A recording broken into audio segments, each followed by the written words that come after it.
तो सब जानते हैं सत्य क्या है, लेकिन स्वीकार सब नहीं कर सकते। एक बहुत अच्छा प्रैक्टिकल उदाहरण आपको दूं, आप समझ जाएंगे। आप बहुत मारवाड़ के लोग हैं ना, मारवाड़ के लोग मेवाड़ से ज्यादा समझदार है, बहुत होशियार है। आप इशारे में समझ जाते हैं। हमारे वहां को तो कहना पड़ता है, फिर भी समझ में नहीं आती है। ऊपर लिखा है कि गुटखा खाना स्वास्थ्य के लिए हानिकारक। सत्य बात कह रहा है वो, आप पढ़ भी रहे हो। अब बताओ माना किसने? किसी ने नहीं माना। जान रहे हैं सत्य है, ये पुड़िया सत्य बता रही है, ये आपके लिए खतरा है, आपके लिए नुकसान है, फिर भी हम उसको स्वीकार कर रहे हैं, स्वीकार कर रहे हैं। उसको समझ नहीं पा रहे। ये शास्त्र, ये रामायण, ये भागवत, ये सब ईश्वर के बारे में परिचय दे रहे हैं। सत्य परमात्मा, उसको स्वीकार करो, लेकिन कोई स्वीकार नहीं कर रहा है। झूठ को पकड़कर बैठे हैं, राजी हो रहे हैं, राजी हो रहे हैं। जैसे छोटा बच्चा मोटर गाड़ी से राजी हो जाता है। बच्चे की छोटी मोटर गाड़ी है, हम लोगों की बड़ी मोटर गाड़ी है। छोटा बच्चा उससे राजी हो रहा है, हम उस गाड़ी को देख के राजी हो रहे हैं। छोटा बच्चा खिलौने से राजी हो रहा है, हम बड़े खिलौने से राजी हो रहे हैं। बच्चे छोटे थे तब आपको मालूम है, गुड्डा गुड्डी खेलते थे, गुड़िया खेलते थे, क्या क्या खेल खेलते थे। तो छोटे बच्चे में और बड़े में अगर ज्ञान नहीं है तो बड़ा आदमी भी बच्चा ही है, नादान है, बच्चा नादान है। उस बच्चे को हम 10 बार डांट देते हैं, तू ऐसा है, तू ऐसा है। बड़े भी तो नादान है, बड़े भी तो नादान है। कभी कोई मां अपने बच्चे को थप्पड़ लगाती है, बच्चा मासूम है, नादान है, मुझे अच्छा नहीं लगता। बच्चे की कोई पिटाई करे मैं बर्दाश्त नहीं करता। कहा कि मान नहीं रहा है, ये कहना नहीं मान रहा है, ये यूं कर रहा है। अरे वो कहना नहीं मान रहा, वो बच्चा है। तू इतनी बड़ी होगी, तू कितना कहना मान रही है? तेरा पति का, तेरी सास का, तेरे घर वाले का, तेरा परिवार, तू कितना कहना मान रही है? उस बच्चे को नादान बता रही है। हम सब नादान है, हमारे में समझ नहीं है। इसलिए सत्संग बच्चों के लिए नहीं है, बड़े लोगों के लिए, जवान लोगों के लिए, समझू लोगों जो समझ सकते हैं। बच्चे को कथा सुनाओ, वो बच्चा क्या समझेगा? माँ बाप में समझ आ जाएगी तो बच्चे को आगे ट्रांसफर करेगा। माँ बाप को समझ में नहीं आएगी तो आगे क्या ट्रांसफर करेगा?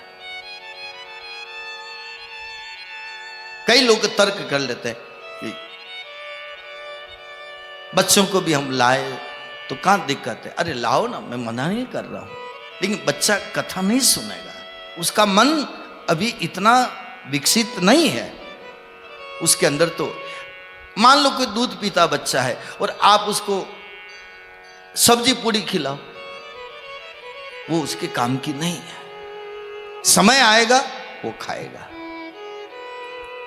अभी मां को खाने की जरूरत है, वो खाएगी, बच्चे के दूध आएगा, अभी उसके लिए है।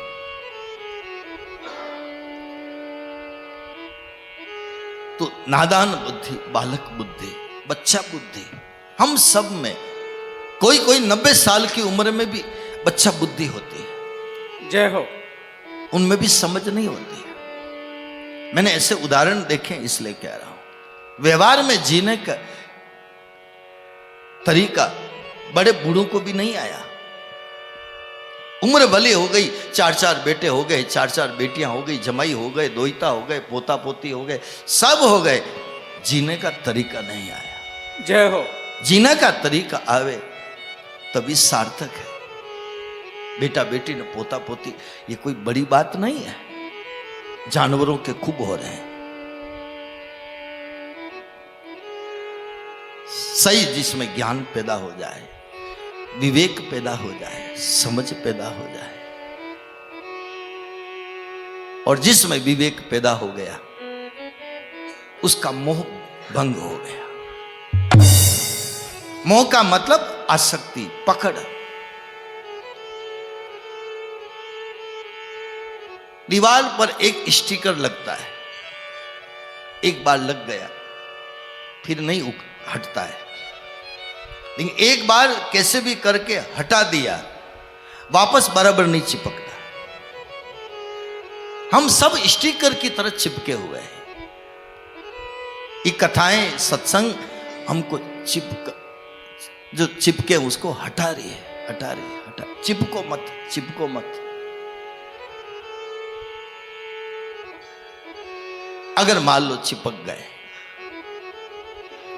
एक बार प्रयास किया गया, हट गए, फिर दोबारा नहीं लगेगा।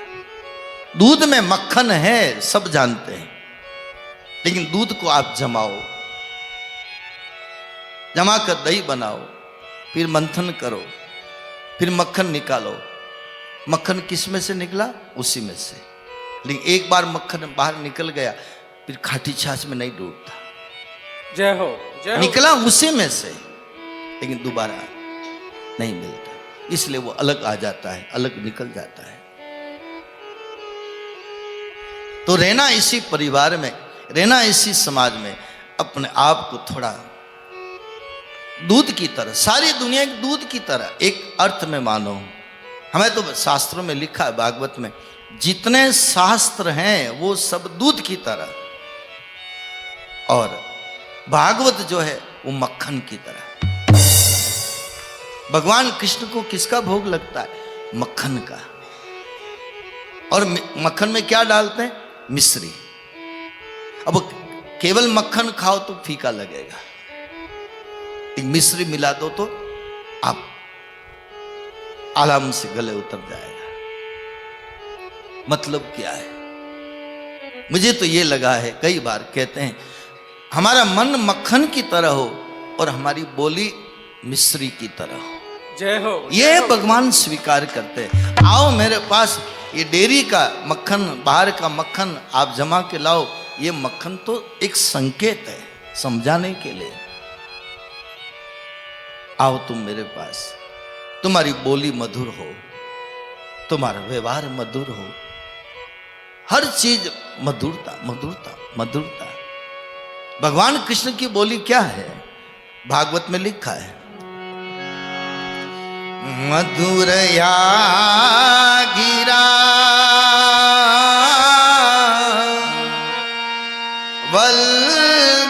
वल्गुवाक्यया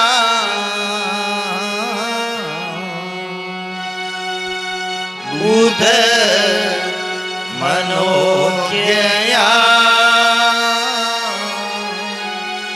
पुष्करे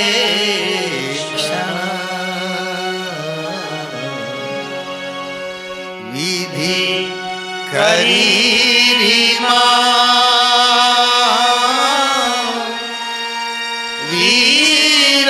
वीरमुयति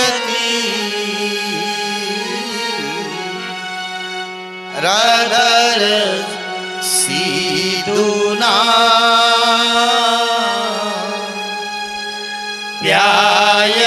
व्यायस्वन रदर सीदुना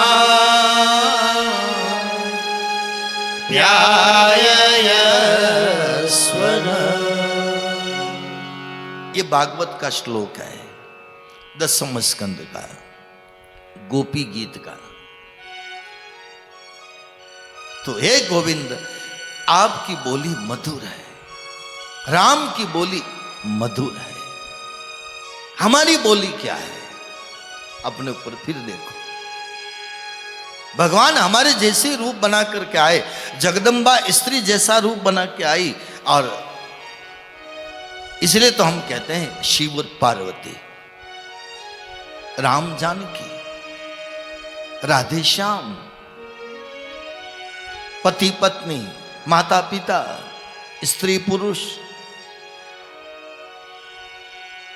उनका क्या संकेत है?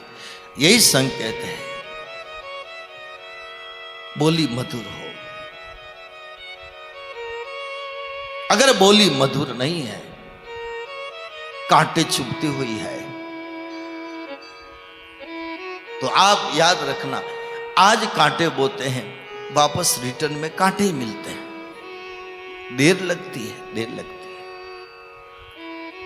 जो तोकू कांटा बोवे, पढ़ते थे तब आया ना, सब जानते हैं। जो तोकू कांटा बोवे, तेरे को क्या बोना है? फूल।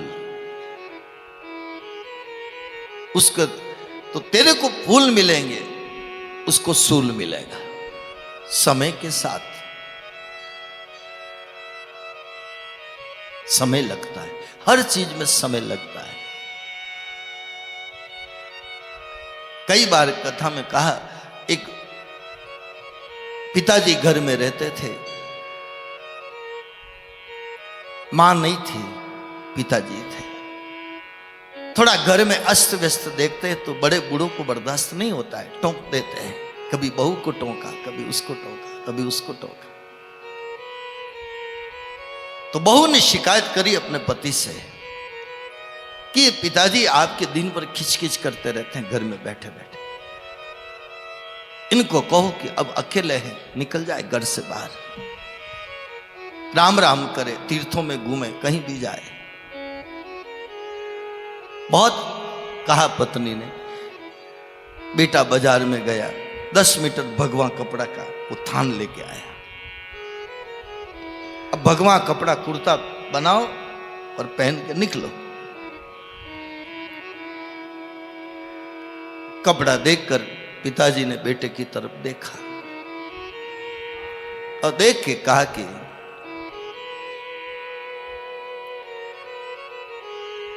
बेटा आज तो मुझे कपड़ा दे रहा है, ठीक है। उसको बीच में से फाड़ करके आधा कर लिया और आधा करके कहा कि ये तेरे अंदर रख दे पेटी में। तो कहा कि नहीं, मेरे को नहीं चाहिए, मेरे को नहीं चाहिए, आप ले जाओ, डबल कपड़े सिला देना, आप ले जाओ। पिताजी ने बहुत अच्छी बात कही। पिताजी ने कहा, बेटा अभी समय अच्छा है कि तेने मेरे को 10 मीटर कपड़ा दिया, ये पालने में जो तेरा बेटा सो रहा है, ये जब बड़ा होगा और तू मेरी उम्र में आएगा, उस वक्त 5 मीटर कपड़ा भी नहीं मिलेगा। इसलिए तेरे लिए बचा करके रख दे, रख दे। आज तुम बीज बो रहा है, इसका फल जब तू बूढ़ा होगा, तेरा बेटा जवान होगा, तब तेरे को मिलेगा। हर चीज में देर लगती है, देर लगती है, जल्दी रिजल्ट नहीं आता उसका। आज जो अपराध करते हैं, समय लगेगा। आपने मक्की बोई, बाजरा बोया, गेहूं बोया, कोई भी फसल बोई, साथ में कभी कभी गेहूं के साथ में सरसों भी आ जाती है, कभी बथुआ वो भी आ जाता है। बथुआ किसी ने बोया नहीं था, सरसों किसी ने बोई नहीं है, बीज साथ में आ गया, उग गया। देर सवेर जो कर्म का बीज है बाहर निकलता है, तत्काल रिजल्ट नहीं आता, प्रतीक्षा करनी पड़ती है। अरे दूध को जमाओ, उसमें भी टाइम लगता है। दही ऐसे नहीं बना भाई अभी दूध गर्म किया, जामन डाल दो ना, दही बन गया ना, अभी अभी बिलो दो ना, मक्खन निकाल लो। प्रतीक्षा, प्रतीक्षा। जय हो। हमारी नादानी, हमारी चंचलता दूध है, इसलिए लीटर से भरा जाता है। लेकिन कोई साधना, कोई तपस्या, कोई सदचिंतन, सदविचार, थोड़ा अपने आप को स्थिर करे, थोड़ा तपावे, हम ये 3 घंटा यहां बैठे हैं, क्या तप नहीं रहे हम? आप आपकी मर्जी हो तब आ रहे हो, मर्जी हो तब जा रहे हो। आप चाहो तो घुटना ऐसे करो, चाहो तो ऐसे करो, पीछे टेका मिले तो नींद निकालो। हम नींद निकाल सकते हैं क्या? जय हो। हम भी तो तप रहे हैं आपके सामने, दूध की तरह तपना पड़ेगा। और कोई हरि नाम की, गुरु मंत्र की जावन डालनी पड़ेगी, फिर प्रतीक्षा करनी पड़ेगी। अभी 3 घंटा एक कथा चल रही है, आप भी तप रहे हो। कहां कहां से आ रहे हो, गर्मी में, सर्दी में, टेम्पू करके, पैदल, कैसे कैसे आ रहे हो, आप भी तो तप रहे हो। ये 3 घंटा 2 घंटा जो कथा चल रही है, ये जावन डाला जा रहा है। फिर बाद में आप ठंडे दिमाग से घर में जाके जो सोचेगा, सब नहीं सोचते हैं, सब तो सोचते वाह कथा हो गई पूरी, वाह कल जाएंगे। फिर कथा भी भूल गए, न कथा में जो कहा वो भी भूल गए। आपको मालूम है गांव में पशु होते हैं, जानवर, भैंस आदि, गाय आदि, ये सब, उनको चारा डालो, चारा डालने के बाद वो जुगाली करती है, खाती नहीं है, केवल मुंह हिलाती है, जिसको हमारा शास्त्र कहता है जुगाली करना। और जो भैंस जुगाली क्यों करती है, उससे उसका चारा पचता है,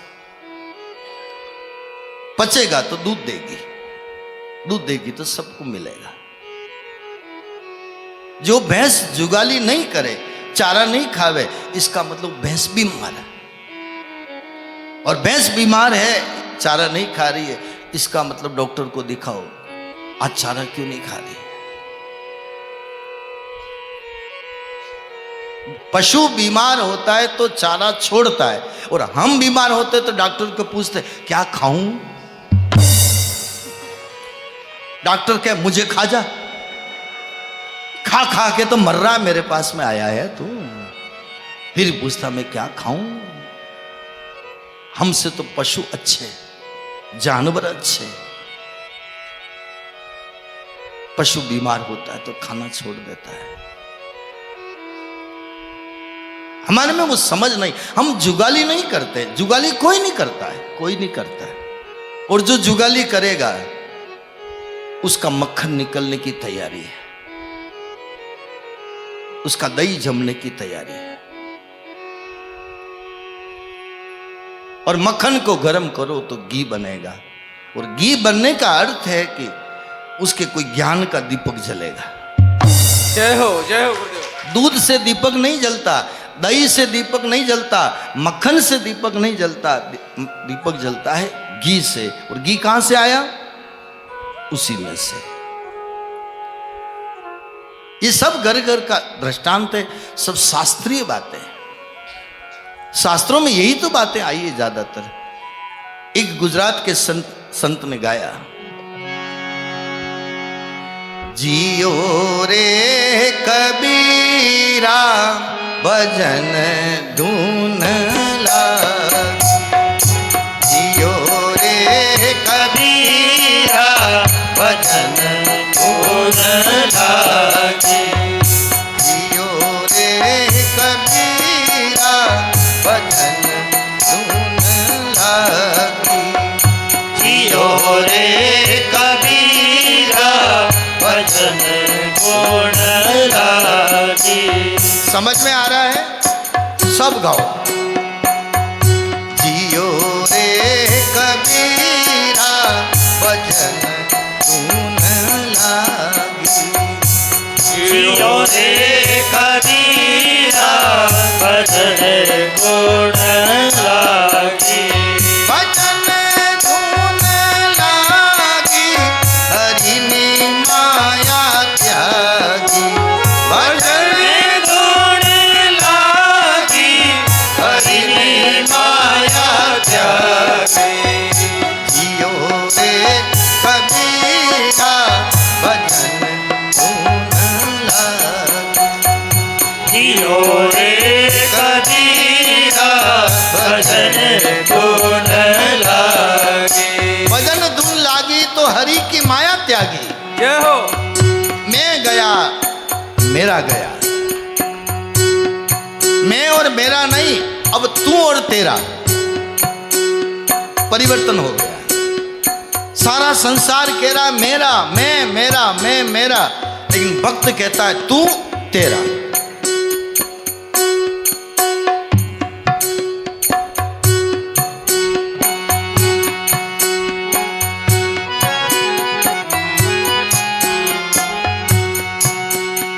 अब मैं नहीं, अब तू है। भजन धुन लागी हरि की माया त्यागी। भजन धुन लागी हरि की माया त्यागी। जियो रे कबीरा भजन धुन लागी। जियो रे कबीरा भजन धुन लागी।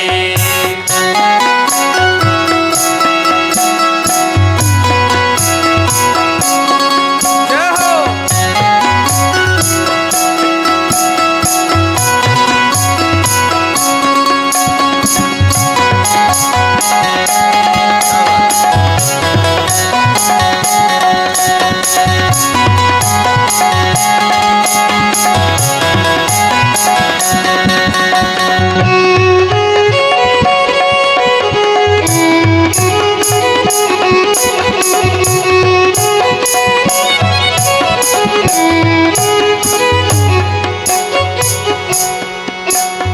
पानी नी संगत मां पत्थरा बिगड़िया।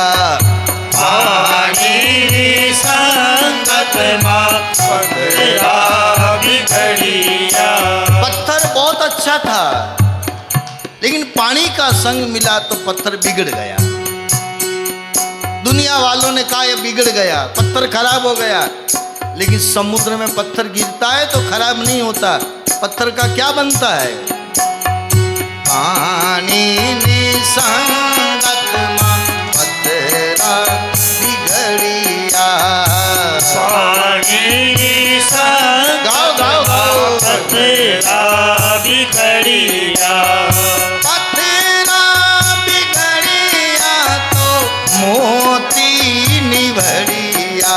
ओ पत्थरा बिगड़िया तो मोती निभड़िया। पत्थरा बिगड़िया तो मोती निभड़िया। ओ पत्थरा बिगड़िया तो मोती निभड़िया। जियो रे कबीरा भजन धुन लागी। जियो रे कबीरा भजन धुन लागी। जियो रे कबीरा भजन धुन जय हो लागी। गुरुदेव। जियो रे कबीरा भजन धुन लागी।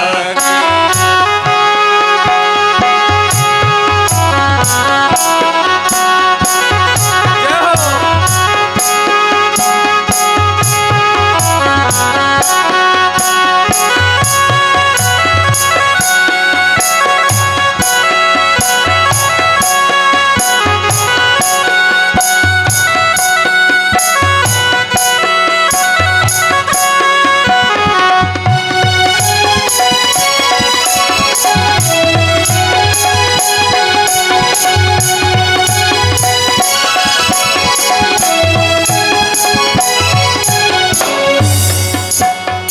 पारसनी संगत मां लोहा बिगड़िया। पारसनी संगत मां लोहा बिगड़िया। ओ पारसनी संगत मां लोहा बिगड़िया।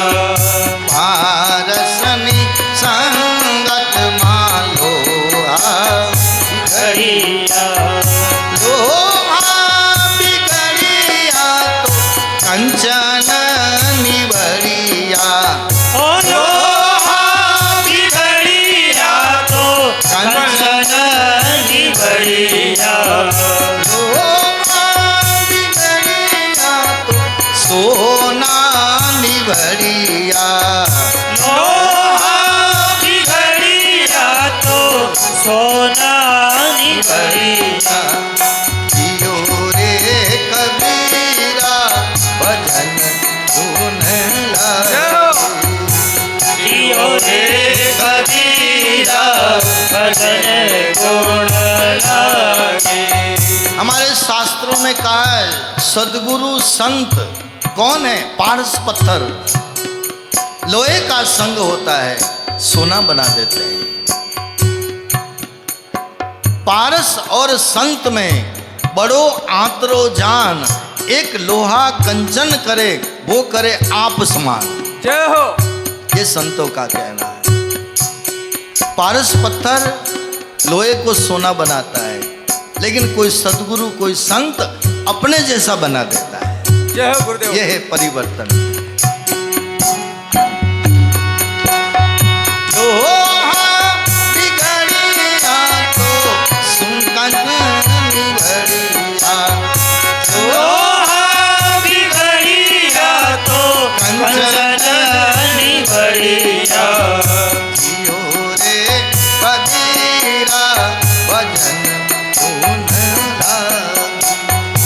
जियो रे कबीरा भजन गुण लागे जियो रे कबीरा भजन धुन लागे।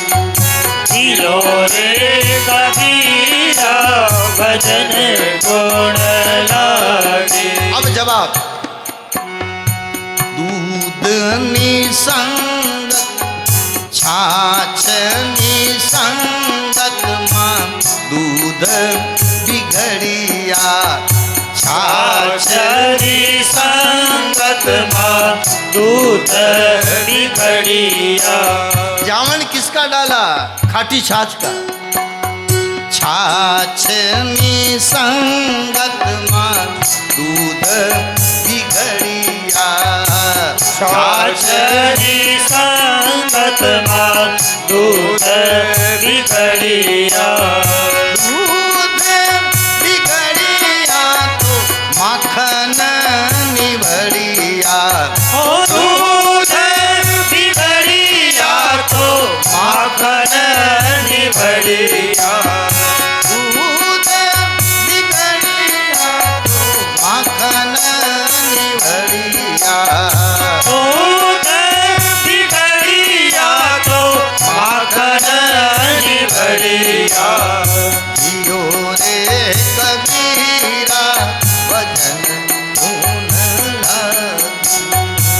जियो रे कबीरा भजन गुण लागे जियो रे कबीरा भजन धुन लागे। जियो रे कबीरा भजन गुण लागे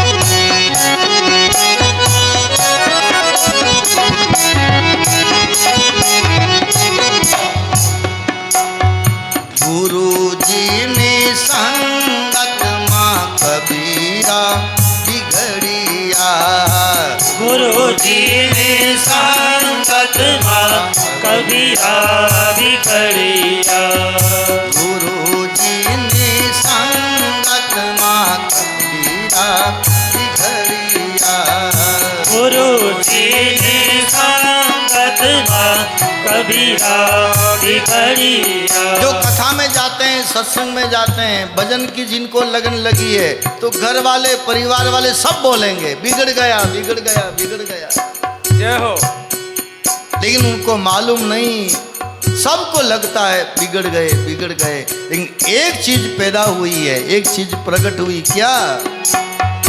गुरु जी ने संगत मां कबीरा बिगड़िया, गुरु जी संगत मां कबीरा बिगड़िया, गुरु जी ने संगत मां कबीरा बिगड़िया, गुरु जी संगत मां कबीरा बिगड़िया, कबीरा बिगड़िया तो सायब निवड़िया, कबीरा बिगड़िया तो सायब निवड़िया, जियो रे कबीरा भजन धुन लागी, जियो रे कबीरा भजन गुण लागी।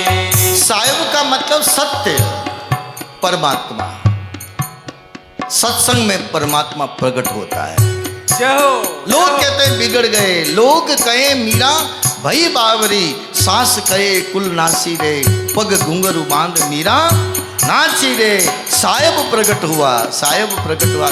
दुनिया चाहे कोई कुछ भी कहे, कुटुंब परिवार कुछ भी कहे, लेकिन एक चीज प्रकट हुई, आनंद, परमानंद, ब्रह्मानंद।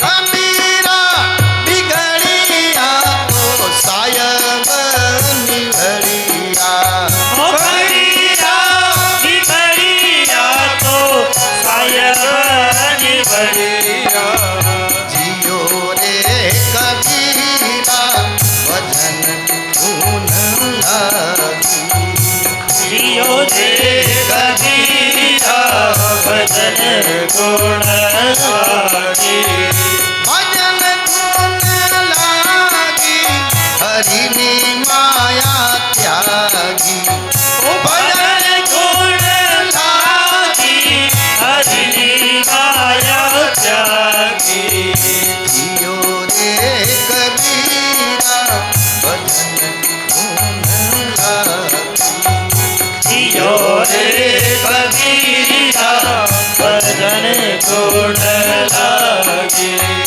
दूध बिगड़िया तो माखन निभड़िया, दूध बिगड़िया तो माखन निभड़िया, जियो रे कबीरा भजन धुन लागी, जियो रे कबीरा भजन गुण लागी।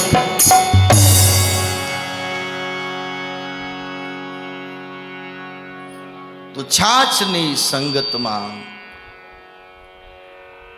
दूध बिगड़िया, लेकिन दूध नहीं बिगड़ा, माखन नहीं बढ़िया।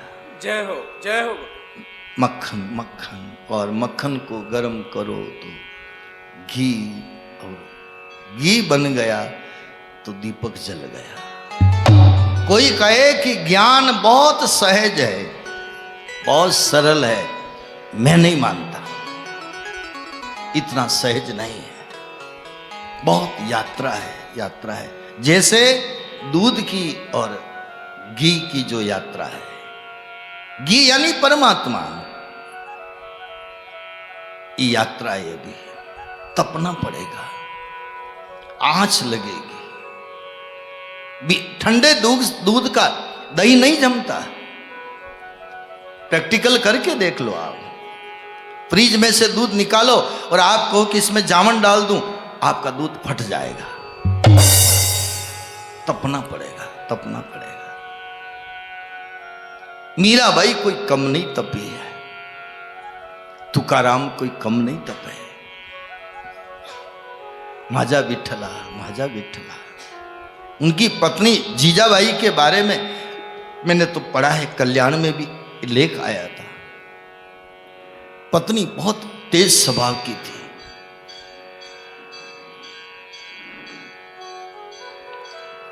कई पति तेज स्वभाव का होता है, कई पत्नी तेज स्वभाव की होती है, कई सासू तेज स्वभाव की होती है, कई ससुर तेज स्वभाव का होता है। कभी देरानी हो सकती है, कभी जेठानी हो सकती है।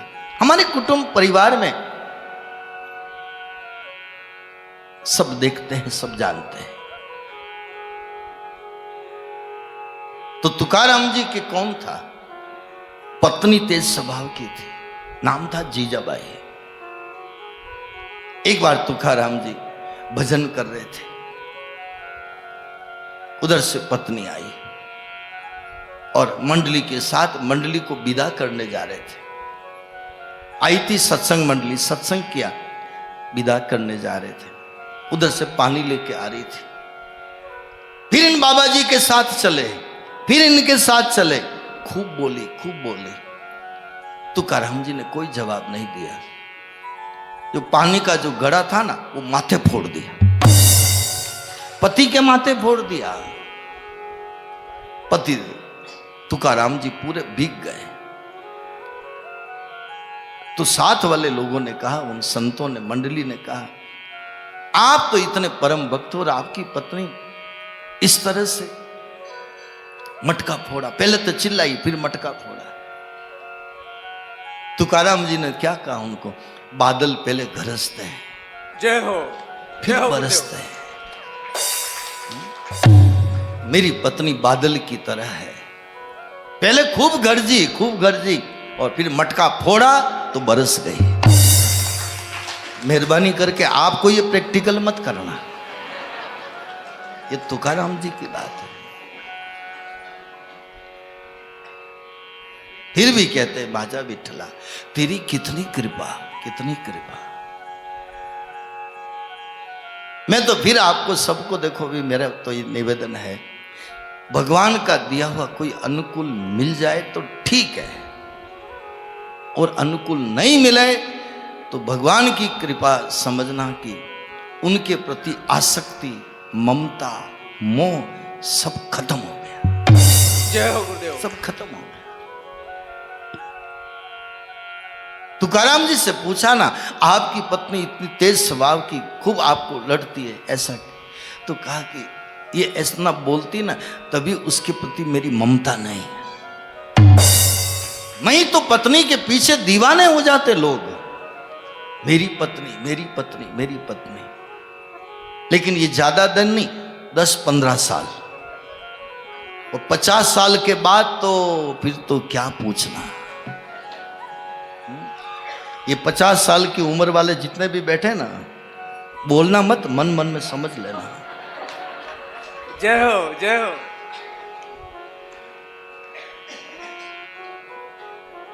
मैं कभी कथा में कहा था, एक उम्र के साथ क्या होता, देखो उम्र के साथ पहले लड़का लड़की कुंवारे होते हैं और एक दूसरे को वो संबंध करना, सगाई करना, पसंद करना, तो दोनों क्या कहते हैं? लड़का कहता है लड़की को, चंद्रमुखी, अरे तू तो इतनी सुंदर है, इतनी सुंदर, क्या कहना, चंद्रमुखी, तेरा मुखड़ा तो चांद के जैसा, ये चंद्रमुखी। और फिर कहो कि आप तो दीवाने हो जाओ, नहीं नहीं नहीं, मैं तो तेरे से शादी करूंगी ना, वो भी क्या, मैं तुमसे ही शादी करूंगी। शादी हो गई, फिर सूरजमुखी, सूरजमुखी, सूरज तपे जैसे तपे, ये नहीं लाए, ये नहीं किया, वो नहीं किया, ये नहीं किया, तपे तपे तपे। और 50 साल की उम्र के बाद तो ज्वालामुखी। जय हो। कारण बताऊं मैं आपको, कारण देखो भाई, मुझे बात करने का आनंद आ रहा है और हकीकत बात है। कारण कि एक उम्र के बाद पत्नी के साथ बहुमत सरकार है, आदमी के साथ पास सरकार नहीं है, बहुमत नहीं है। आप जितने बैठे हैं, आप मन में सोच लेना, यहां की बात नहीं हो तो मेरे उदयपुर की बात है। आदमी अकेला रहता है और पत्नी के साथ में कौन रहेगा? बेटा, बहुएं, बेटियां, जमाई, पोता पोती, दोहिता दोहिती। अब एक अकेला आदमी और उसके पास कितने बहुमत है, देख लो आप। इधर अकेला अकेला अकेला, इसलिए उसका रिजल्ट भी देखो आप। पति पहला चला जाए तो पत्नी बुढ़ापा जीवन काट लेती है, पोता पोती के साथ, दोहितों के साथ, इधर उधर सत्संग में, भजन में, परिवार में समय काट लेती है। और पत्नी अगर पहले चली गई तो देवता का मामला मुश्किल रहता है। जय हो, जय हो। मुश्किल रहता है, मुश्किल समस्याएं रहती है। और पति पत्नी में बहुत अगर प्रेम हो तो पत्नी चली जाती है तो साल 6 महीने में वो भी चला जाता है। मैंने देखा है, कई उदाहरण देखे मेरे अनुभव में। कहने का मतलब यही है, जो अनुकूल मिल गए तो भगवान की कृपा। इसलिए तुकाराम जी की पत्नी ऐसी मिली तो तुकाराम जी से पूछा, आपको ऐसी पत्नी मिली है? कहा कि मेरा सब मोह झंझट खत्म हो गया। जय हो गुरुदेव। सब झंझट खत्म हो गया। नरसिंह मेहता की पत्नी मर चुकी। नरसिंह मेहता से पूछा, आपकी पत्नी मर गई तो आप क्या कहोगे भगवान से? तो नरसिंह मेहता ने कहा कि पत्नी थी तब तक सेवा करी, अब वो गई तो मेरा कल्याण मेरे को करना है। अच्छा हुआ जो हुआ, अच्छा हुआ जो मेरे प्रभु को मंजूर है। ये कहा। तुलसीदास जी की पत्नी, आपकी पत्नी ऐसा आपको ताना मारा, आप तुलसीदास जी बन गए। तो तुलसीदास जी ने कहा, अगर मेरी पत्नी ताना नहीं मारती तो मैं रामायण कैसे लिखता? जय हो। ये सारे प्रमाण हमारे सामने हैं। एकनाथ जी महाराज, एकनाथ जी की पत्नी बहुत सुंदर, सुशील, सेवा वाली, घर का काम करके, और कहती एकनाथ जी की पत्नी कि मुझे कथा सुनाओ, मुझे कथा सुनाओ, मुझे सत्संग सुनाओ। जब जब समय मिला तो सत्संग की मांग करती। तो एकनाथ जी कहते, ए माजा विठला, तेरी कितनी कृपा, ऐसी पत्नी मिली कि जब देखो मैं थोड़ा संसार में इधर उधर हो जाऊं तो मेरी पत्नी खींच करके लाती है, कहती है सत्संग करो, कथा सुनाओ, सत्संग करो, सत्संग करो। यह है शिव पार्वती। मंगल भवन अमंगल हारी, उमा सहित जय जपत पुरारी। यह है पति पत्नी का रिश्ता। पत्नी है, नहीं है, अनुकूल है, प्रतिकूल है, जैसे मेरे प्रभु की इच्छा। घर के, कुटुंब के, परिवार के जो रिश्ते जैसे मिले, मेरे प्रभु की इच्छा स्वीकार करना पड़ेगा। कहां जाएंगे छोड़ करके? बेटा कपूत निकल जाए तो कहां जाए, और माता पिता अगर गलत निकल जाए तो संतान कहां जाए? रहना सबको उसी में पड़ेगा। कोई शास्त्र नहीं कहता घर छोड़ के जाओ, कोई नहीं कहता परिवार छोड़ के जाओ। भागवत में यही आया है, गोपियों ने घर नहीं छोड़ा। कौन बोल रहा है? आवाज आ रही है उधर से।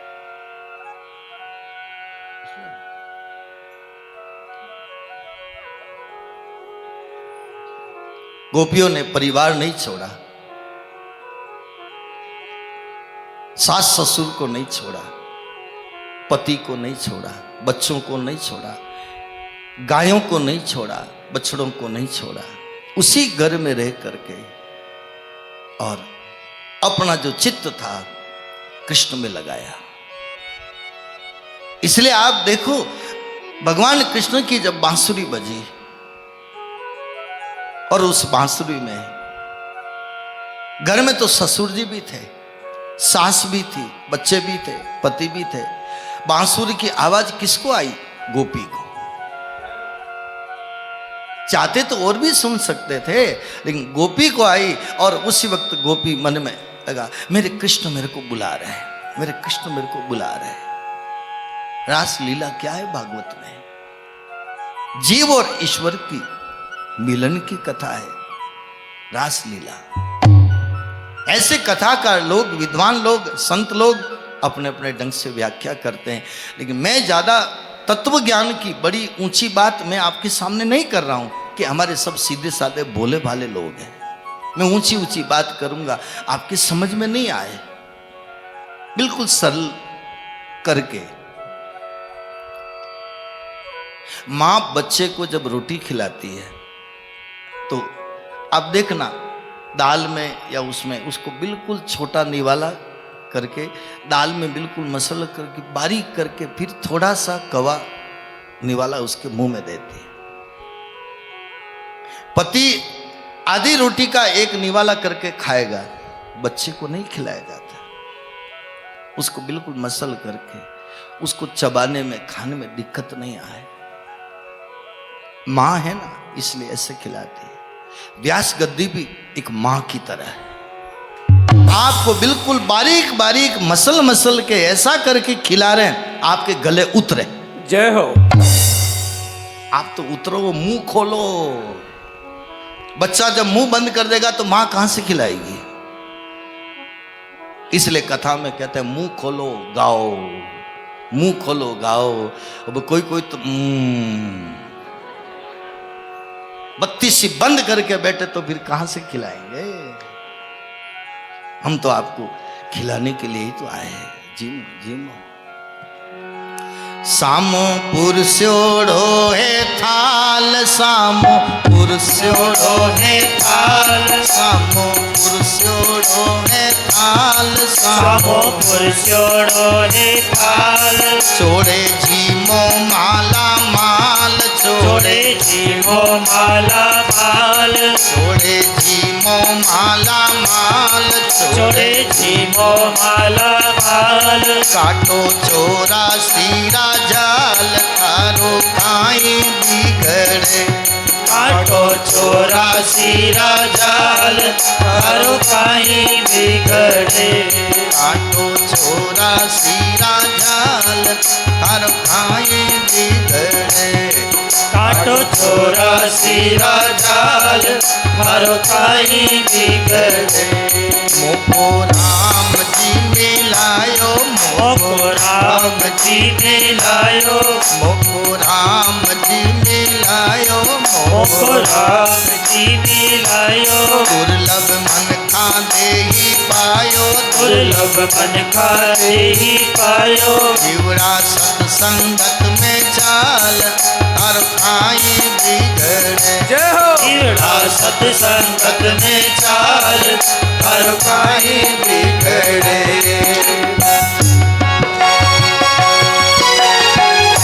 ताली बजाते हुए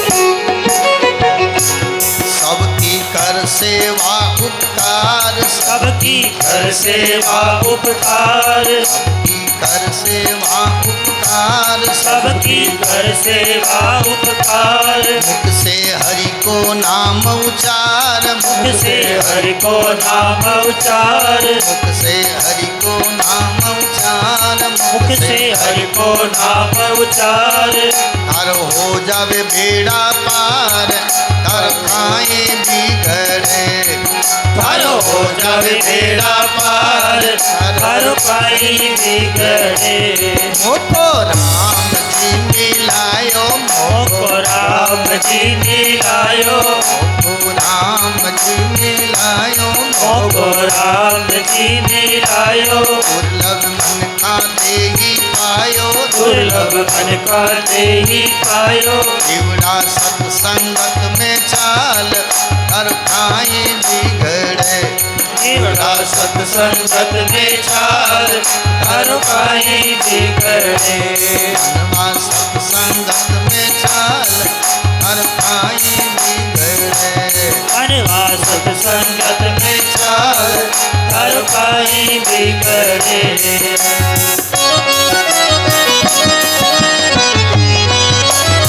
एक बार सब ऊपर हाथ करके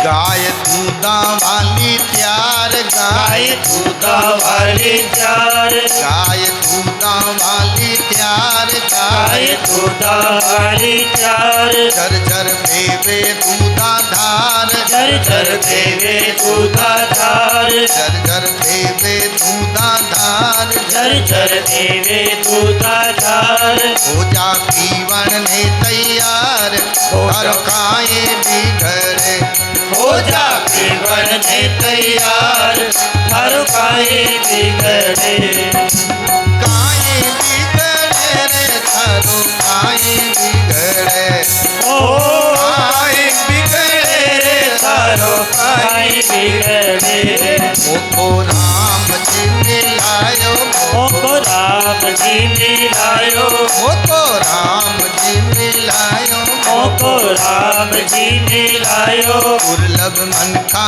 देही पायो दुर्लभ मन का देही पायो जीवड़ा सत्संगत में चाल हर पाए बिगड़े जीवड़ा सत्संगत में चाल हर पाई बिगड़े मनवा सत्संगत में चाल हर पाए बिगड़े मनवा सत्संगत में चाल हर पाई बिगड़े मनवा सत्संगत में चाल हर पाए बिगड़े मनवा सत्संगत में चाल हर पाई बिगड़े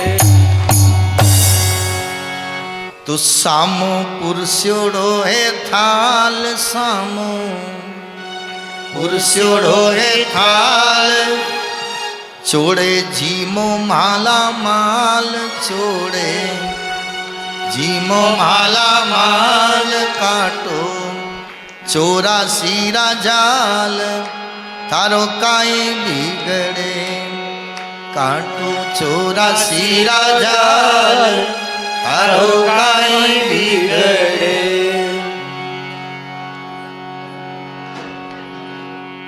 तो गाय दूधा वाली त्यार जर्जर बेवे दूधा धार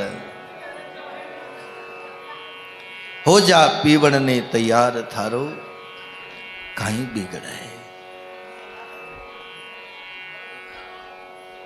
तो हम आपको ये 2 घंटा नरम नरम करके आपको चबाने की जरूरत नहीं पड़े, ऐसे नरम नरम करके जी मारे आप तो जीमो। अब किसी को नहीं भावे तो उसके जबरदस्ती मुंह में कैसे।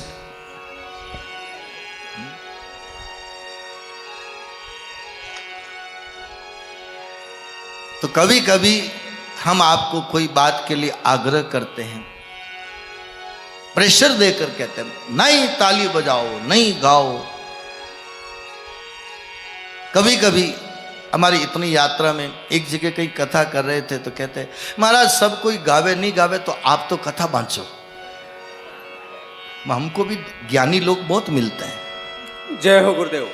तो हमने उनको कहा भाई ठीक है, तो हमारा काम है कथा करने का, लेकिन हमारा आपके प्रति ममत्व है, अपनापन है, इसलिए कहते हैं सब गाओ सब गाओ।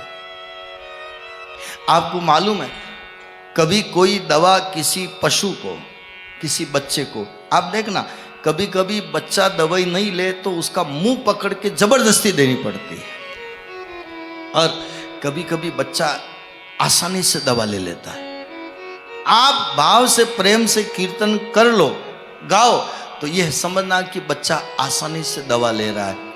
और जब कोई नी गावे तो पकड़ के मुंह में फिर दवा देनी पड़ती, ऐसे कहना पड़ता है। जय हो। गाओ गाओ गाओ। हमारे मारवाड़ में तो उधर कोई भैंस बीमार हो जाए, ऊंट बीमार हो जाए, गाय बीमार हो जाए तो दवा देनी पड़ती, तो कैसे देते थे? बांस की वो नाल नाल नाल, जानते हैं आप सब? नाल में दवा भर के फिर उसका मुंह ऊंचा करके फिर उसके अंदर देते हैं। एक आदमी का ऊंट बीमार हुआ, देखो याद आ गई तो क्या दे। आदमी का ऊंट बीमार हुआ तो डॉक्टर ने कहा कि ये दवा इस नाल में भर के खाटी छाछ में या उसमें दवा में पानी में मिला के और ऊंट के मुंह में दे देना। तो उसने सोचा कि नाल तो मिली नहीं और ऊंट बीमार है, दवा देनी है, करें क्या? तो कहा कि नाल की तो मेरे व्यवस्था नहीं, डॉक्टर साहब क्या करूं? तो कहा कि एक बांस की नली लाना, बूंगली नली तो लाना, नीचे का हिस्सा बंद कर देना, ऊपर दवा भर देना और उसके मुंह में रख करके जोर से फूंक देना, तो दवा उसके सीधी पेट में चली जाएगी।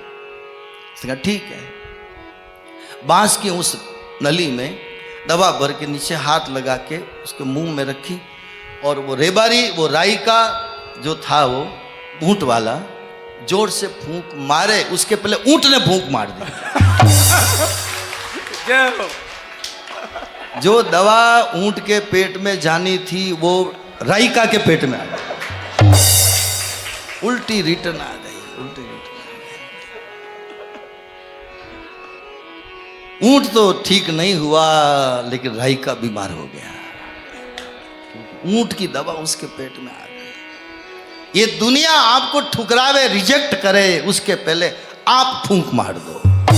जय हो गुरुदेव, जय हो। आप फूंक मार दो। छोड़ने में और छूटने में अंतर है। आप देखना, कभी ट्रेन में सफर करते हो, एक टीटी आपको पकड़ेगा तो आप गुनहगार माने जाओगे, और आप डायरेक्ट टीटी से मिल जाओगे तो आप गलती में नहीं आओगे। लो साहब, ये मेरा टिकट काटो, जो लेना हो ले लो। मेरे को टिकट नहीं मिला, मैं ट्रेन में चढ़ गया। और ऐसे टीटी पकड़ेगा तो गुनहगार माने जाओगे। दुनिया रिजेक्ट करे, दुनिया ठुकराए, उसके पहले उसको रिजेक्ट कर दो। जय हो गुरुदेव, जय हो। साधु संत क्या कहते हैं? मरो उसके पहले रिजेक्ट कर दो, दुनिया को छोड़ो छोड़ो छोड़ो। एक उम्र तक पकड़ो, उसके बाद छोड़ो। इसलिए बुढ़ापे में हर चीज छूटती है, लकड़ी भी छूटती है, पानी का गिलास भी छूटता है। क्या कहना, बुढ़ापा ये उपदेश दे रहा है, छोड़ो छोड़ो छोड़ो। कथा सत्संग कहती सब छोड़ो सब छोड़ो। लोगों ने तो कथा में आना ही छोड़ दिया। देख लो, वाह महाराज वाह, छोड़ो छोड़ो तो थानी कथा में नहीं आवा। ऐसा नहीं है।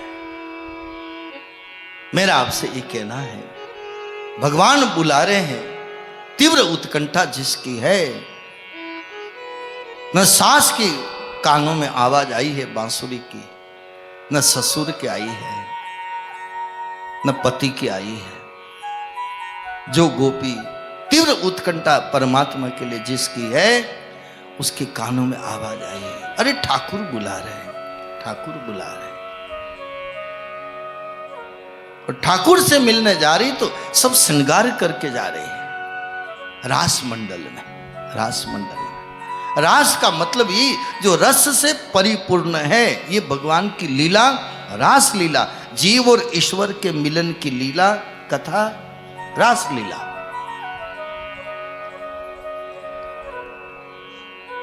आजकल के नवरात्रि में जो रास होते हैं वो रास की बात नहीं है। आजकल तो बहुत कुछ बदल गया। जीव और ईश्वर का मिलन, रास लीला। और भागी भागी आई, भागी भागी बांसुरी की आवाज कानों में पड़ी। अब वो जल्दी से बिंदी लगावे तो बिंदी भाल पर लगानी है। भागवत में लिखा है, पढ़ सकते हैं।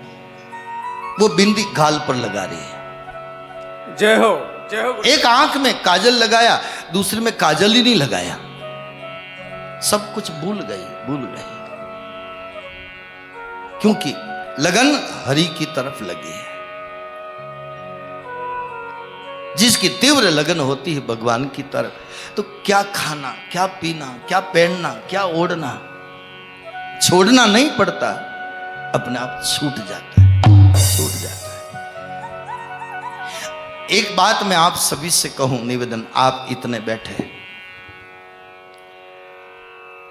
आपके घर तक माइक की आवाज आवे या ना आवे, मेरे तो अनुभव है इसलिए कह रहा हूं, आपके घर तक आवे नहीं आवे, लेकिन घड़ी में कांटा अगर 9:30 बजे का अगर आ जावे, घर में रहते 9 बजे निकलने का टाइम हो और 9:30 बज जावे और 9:30 बजे आपके घर वाले कोई कहे रोटी खा के जाओ, ये कोई नाश्ता करके जाओ, ये खा के जाओ, आपके मन में क्या आता है? बहू कहे कि सासू जी अरे अच्छा वेश पहन के जाओ, अच्छी साड़ी पहन के जाओ, कि बाल थारी साड़ी ने मारे तो 9:30 बज की। जय हो जय हो। कहते हो कि नहीं कहते? ये रासलीला अपने घर में हो रही है। हर चीज प्रैक्टिकल, कथा को बिल्कुल प्रैक्टिकल लो। हमारे कहीं की कथा होती तो ऊपर माइक लगते हैं और माइक की जैसे बच्चे बजाते हैं, आवाज आती है, हनुमान चालीसा करते हैं, ऐसे भागे भागे आते हैं, कथा चालू हो रही, कथा चालू हो रही। ये तो खाना पीना तो बाद में होता रहेगा, ये तो बाद में। आप अगर आज के समय में माइक की आवाज सुनकर भागे भागे आ रहे हो तो समझना आपके अंदर भगवान की कृपा से गोपी भाव प्रकट हो गया। जय हो गुरुदेव। आपका एक रूप गोपी का है, चाहे वो पुरुष हो, चाहे आप में से पुरुष वर्ग में हो। आपकी तीव्र उत्कंठा ये गोपी भाव है। अब कितने लोगों का ऐसा मन होता है, घड़ी देखते ही, आवाज सुनते ही हाथ खड़ा करें। ये देखो, अब जिन्होंने हाथ खड़ा नहीं किया तो उसका तो मैं क्या बोलूं भाई।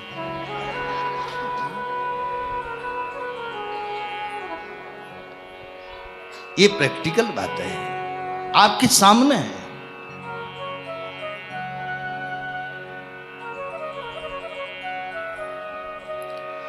कोई बात नहीं, एक हाथ तो खड़ा हुआ ना, वैसे तो ज्यादा हाथ खड़े हुए, किसी ने खड़ा नहीं किया तो ठीक है, आप टाइम पास करने के लिए आए हो तो कोई बात नहीं,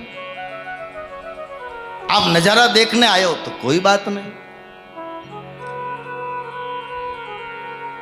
आपका जो भाव हो, लेकिन जिन्होंने हाथ खड़ा किया इसका मतलब उनके अंदर की एक तीव्र उत्कंठा है, कब कथा सुने, कब जाए। तो रोज का काम है, खाना पीना ये तो रोज होता रहेगा, ये मौका बार बार नहीं आएगा। ये भाव अगर हमारे अंदर है, ये गोपी भाव है, और गोपी भाव राधे जी की कृपा के बिना नहीं मिलता। जय हो। राधे जी की कृपा हो तब ये गोपी भाव प्राप्त होता है। इसलिए वृंदावन में राधे राधे राधे राधे राधे राधे।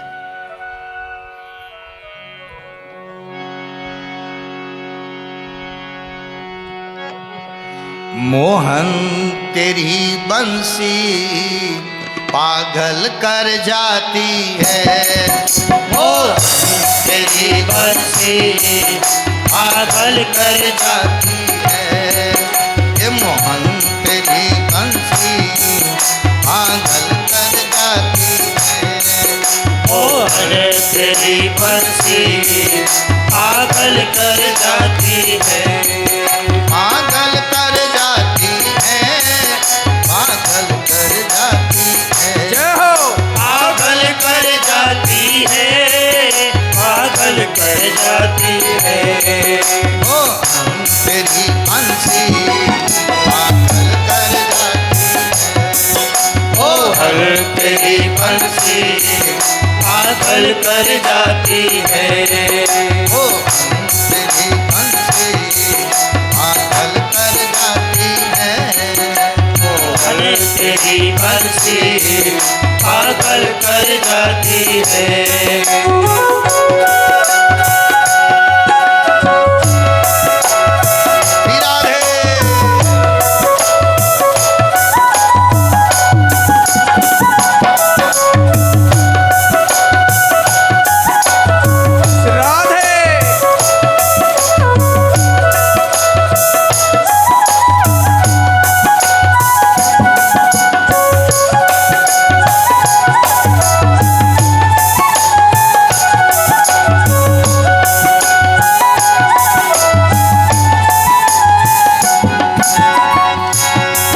ये सोने की होती तो क्या करते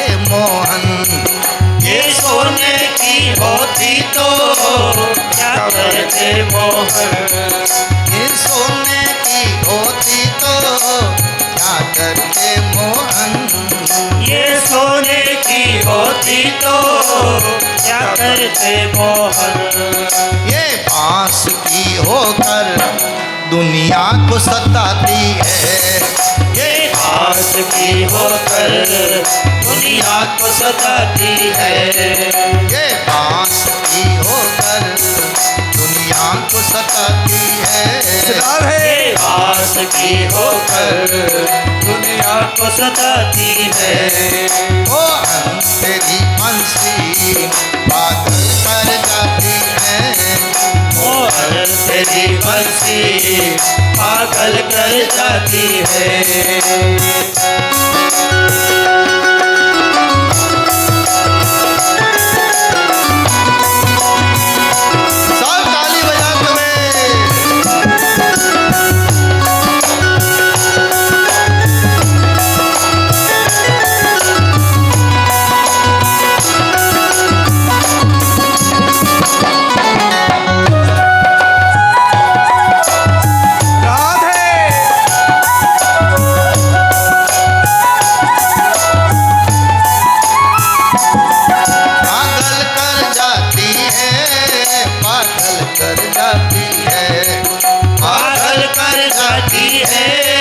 पागल कर जाती है। मुस्कान तेरी मीठी घायल कर जाती है।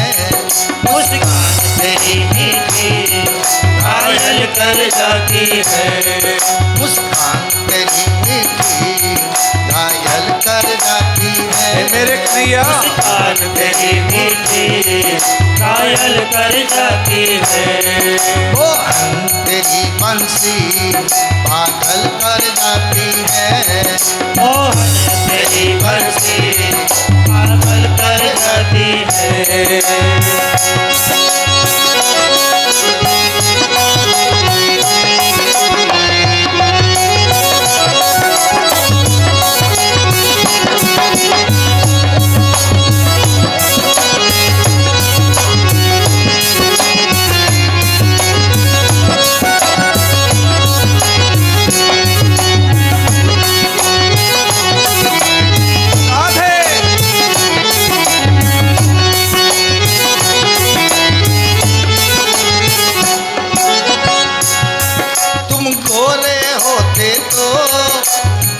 करते मोहन। तुम गोरे होते तो क्या करते मोहन। तुम गोरे होते तो क्या करते मोहन। हे गोविंद तुम गोरे होते तो क्या करते मोहन। तेरी सांवरी सूरत पे दुनिया मर जाती है। तेरी सांवरी सूरत पे दुनिया मर जाती है। तेरी सांवरी सूरत पे दुनिया मर जाती है। तेरी सांवरी सूरत पे दुनिया मर जाती है। ओ तेरी बंसी पागल कर जाती है। मोहन तेरी बंसी पागल कर जाती है। एक बार राधा जी ने पूछ लिया, हे श्याम सुंदर, मैं देखो कितनी गोरी और आप देखो कैसे काले अमावस की रात, जय हो और मैं पूनम का चांद। जय हो।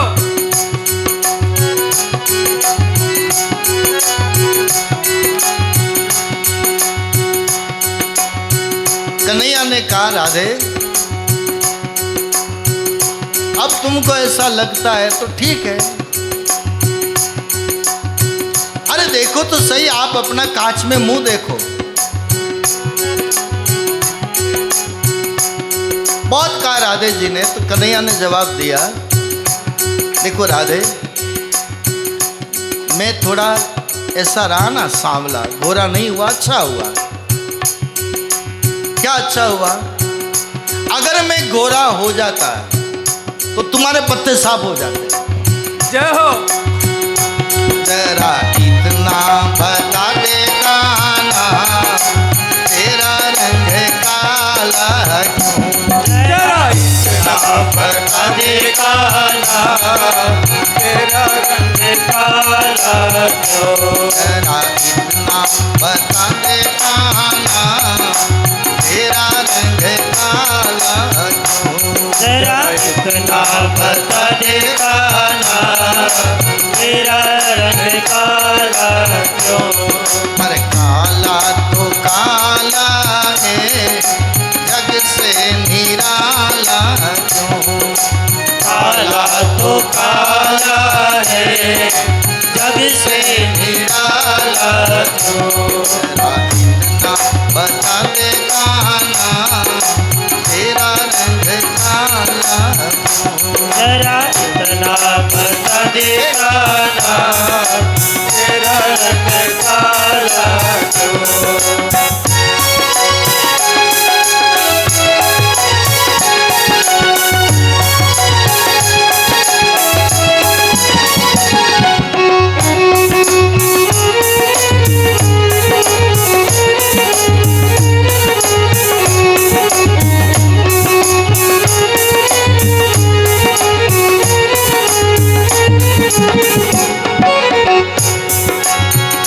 मैंने काली रात में जन्म लिया, मैंने काली रात में जन्म लिया, मैंने काली रात में जन्म लिया।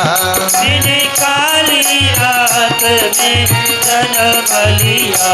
मेरा दिल नहीं काला है, इसलिए काला हूँ। मेरा दिल नहीं काला है, इसलिए काला हूँ।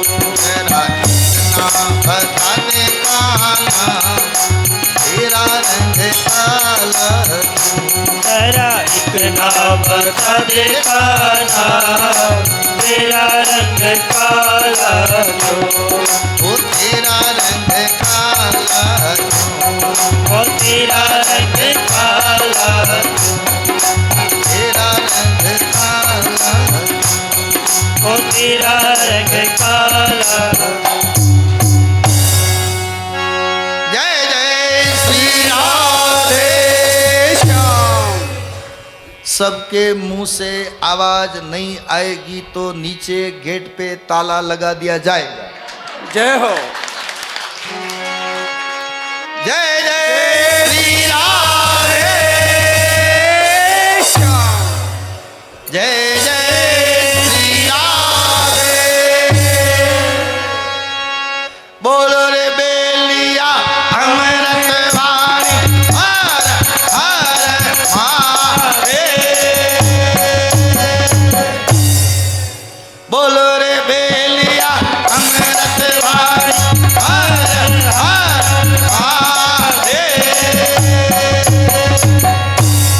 सबकी जय। जय हो। देखो आनंद के लिए आए तो आनंद पूरा लो ना। यहाँ कोई उठावने में थोड़ी आए हैं।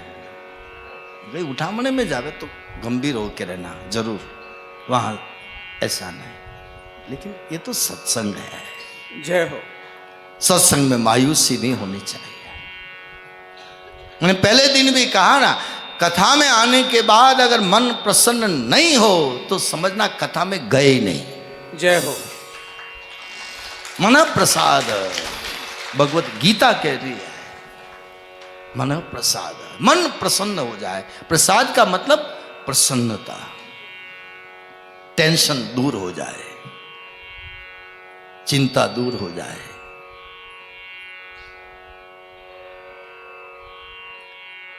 प्रमाण बताऊं आपको, तुम्हारे भजन राम को पावे, जन्म जन्म के दुख बिसरा, भुलावे बिसरावे। यहां पर किसी का कोई दुख परेशानी नहीं सता रही है, सब भूल गए भूल गए भूल गए, क्योंकि यहां पर आपका हरि से तालमेल जुड़ा हुआ है, कथा से जुड़ा हुआ है, सत्संग से जुड़ा हुआ है। आपकी चिंता, टेंशन, परेशानियां, झंझट सब चप्पल के पास खड़ी है। जय हो। चप्पल पहनोगे और आपकी समस्या फिर पीछे। इस वक्त नहीं है, इस वक्त नहीं है।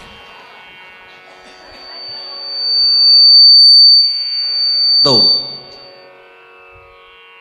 मेरा आपसे ये कहना है, कथा में आओ और मन प्रसन्न नहीं हो तो समझना घर वालों की निगाहों में से तो गए हैं, लेकिन सही प्रसाद नहीं मिला। मना प्रसाद, मन की प्रसन्नता, मन की प्रसन्नता, और ये प्रसाद मिल गया। केवट को क्या, केवट ने यही तो कहा था, और गीता में तो प्रमाण और देखो, प्रसाद सर्व दुखा नाम हानि रस्योपजायते, सब दुखों को, चिंता को मिटा दे, वही प्रसाद है। चिंता आज हर आदमी को लग रही है, हर आदमी को। कागज पर लिखो चिंता और उसके पास में लिखो चिता, शब्द वो के वो है, लेकिन एक बिंदी लग गई तो बन गई चिंता, और बिंदी हट गई तो बन गई चिता। लेकिन दोनों में फर्क क्या है? दोनों में फर्क है। चिंता जिंदे आदमी को जला रही है और चिता मुर्दे को जला रही है। मुर्दे को जलाए वो चिता कहलाती है, और जिंदा आदमी को परेशान करे वो चिंता कहलाती है। जय हो। नानी भाई जब रोने लगी नरसिंह मेहता जी के पास, पिता के पास, पिताजी आप मायरा लेके क्यों नहीं आए, क्यों नहीं आए? घर वाले सब मायरे के लिए बैठे हैं। वहां नरसिंह जी ने क्या जवाब दिया? बाई चिंता मत करो, नरसिंह मेहता कह रहे हैं नानी भाई को, बाई चिंता मत करो, मन में धीरज धार, मन चाहे सो मांग जो, मन चाहे सो मांग जो, वो देसी सिरजनहार, देसी सिरजनहार। भाई चिंता मत करो, नानी भाई को नरसिंह जी समझा रहे हैं। नरसिंह जी का जैसा भरोसा नानी भाई को नहीं है। भली बेटी हो, भली बेटी हो, लेकिन नरसिंह जी का भरोसा, प्रबल भरोसा, और भरोसे के बिना भक्ति नहीं है। जय हो। बिनु विश्वास भक्ति नहीं, तेई बिनु द्रवई न राम, राम कृपा बिनु सपने जीवन ले विश्राम। रामायण का प्रमाण है ये। जय हो गुरु। विश्वास, विश्वास। आज चिंता और चिता दोनों जला रही है। मैं तो कई बार देखता हूं और समाज में कहता भी हूं, माता पिता जिंदे हो ना तब तक थोड़ा कभी हालचाल पूछ लिया करो, आपको क्या जरूरत है। और वो आपके हमारे टेंशन में दुखी हो रहे, हम कभी उनके हालचाल नहीं पूछते। जय हो। और हालचाल जब नहीं पूछते तो माता पिता को लगता है, और मरते दम तक चिंता में ही मर जाते हैं माँ बाप। लेकिन कभी आज के इस कलयुगी संतान को, बेटों को इतना दर्द बहुत कम लोगों को होता है।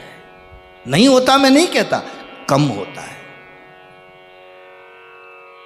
पास बैठने का टाइम ही नहीं किसी के पास। कोई काम करो तो थोड़ा पूछ के कर लिया करो, पिताजी ये कर रहे हैं, ये कर रहे हैं। जय हो। जब नहीं पूछते तब कहते हैं कि बेटा तेरे को इतना लायक बनाया, पढ़ाया लिखाया, डॉक्टर इंजीनियर बनाया, और आज तो तेरी मर्जी, हम पूछने लायक भी नहीं है। पिता को बड़ा दर्द होता है। पिता और माँ में, दोनों में अंतर है। माँ को भले ही नहीं पूछे तो बात अलग है, लेकिन पिता है ना आखिर, क्योंकि परिवार का पालन पोषण पिता करता है, थोड़ा ठेस लगती है अंदर से, अंदर से थोड़ा दर्द होता है। दोस्तों के पास बैठते हैं, मोबाइल के पास बैठते हैं, वो छिपकली के पास बैठते हैं। क्यों हंसने की क्या बात है भाई?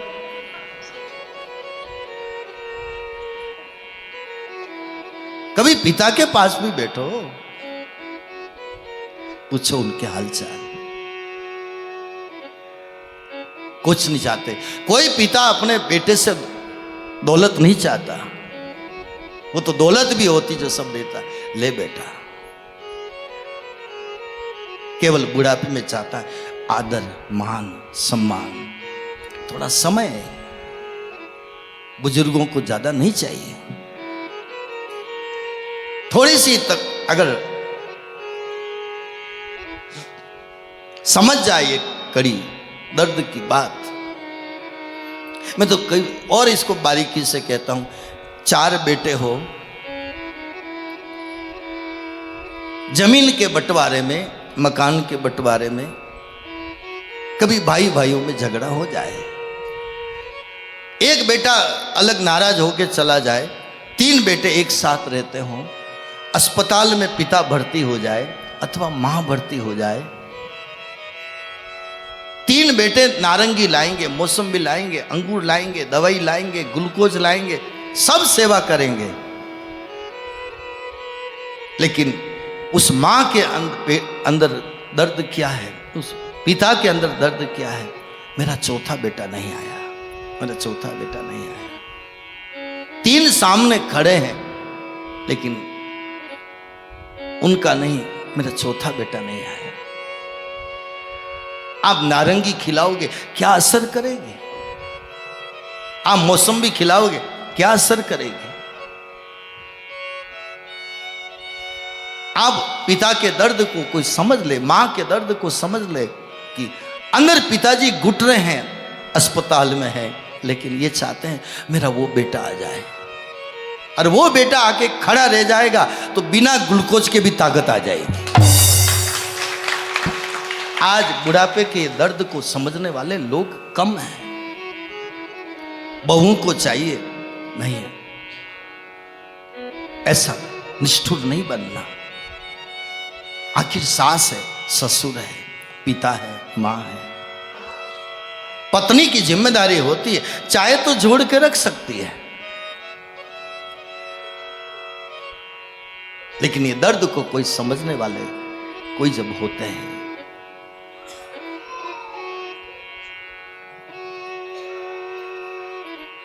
तो मैं तो कथा में वही थोड़ी अंदर की बातें कह रहा हूं कि जमाने में मैं भी इतने समय से घूम रहा हूं, लोगों का दर्द देख रहा हूं, समझ रहा हूं।